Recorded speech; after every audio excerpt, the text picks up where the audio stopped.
राज्य बीजेपी सभापति मनमोहन सामल प्रेसमिट करुछंती सीधा नहीं जाउछु संगरे हमरो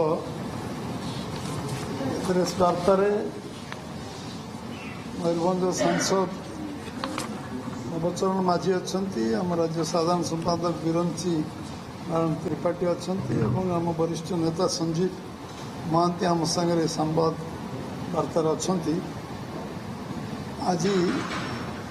एक गुरुत्वपूर्ण सांबादिक सम्मेलनी यही दृष्टि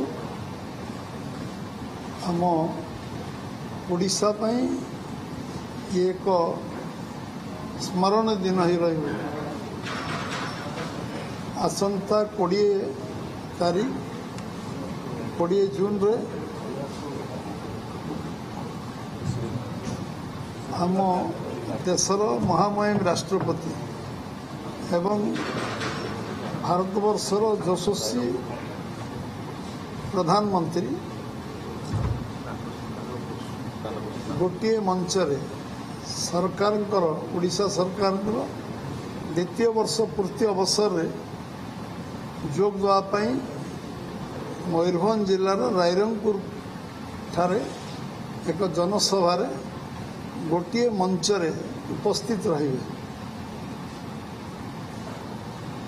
सबुठ गुरुत्वपूर्ण विषय होची आम जने साधारण वनवासी परिवार जन्म होइतिबा जने झियो आज असाधारण व्यक्तित्व रे पहुँचवा एवं देशर सर्वोच्च पदरी आसीन हवा एवं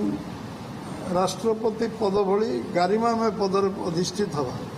निश्चित भाव में आम पई समस्त गर्व और गौरव विषय एवं से तांकर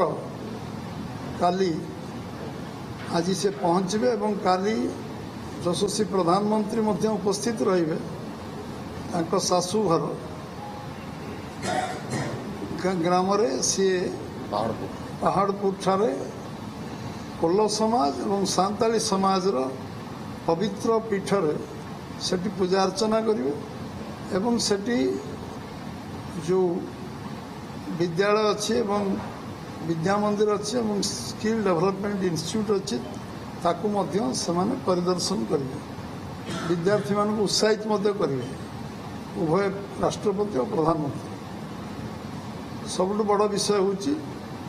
जे आमे आमर मु केवल स्मरण करदेवी आप जे भारतवर्षर प्रथम वनवासी राज्यपाल भाव में श्रीमती द्रौपदी मुर्मू भारत इतिहास रे नुआ रेकर्ड करछंती एवं प्रथम वनवासी राष्ट्रपति भाव में मध्य से अवस्थापित एवं देशर यशस्वी प्रधानमंत्री नरेंद्र भाई मोदी सर्वकालीन रेकर्ड को अतिक्रांत कला परे प्रधानमंत्री भाव में निर्वाचित प्रधानमंत्री भाव में सी आज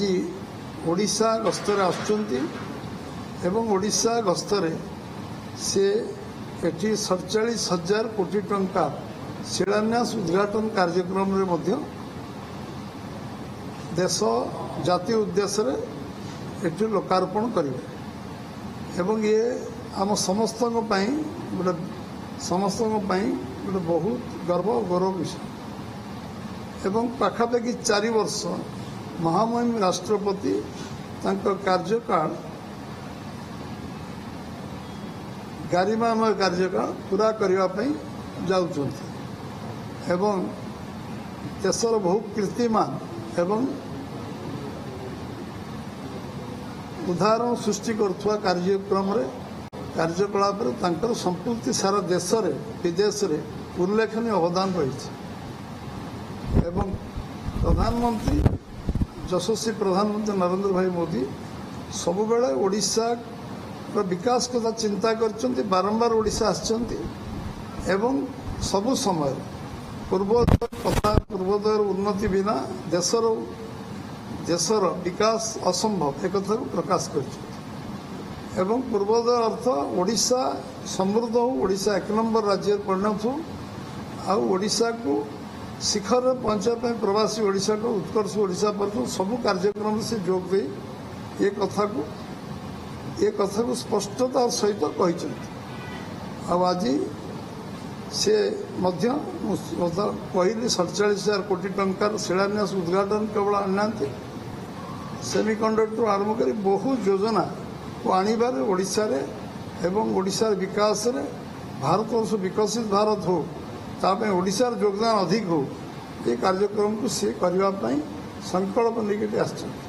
भाई नालंदा अछि परा नालंदा रे 92% सीट फिल अप करकी बीपीयूटी सीट फिलिंग रेशियो रे नंबर 1 अछि। चले नालंदा कॉलेज जीवा।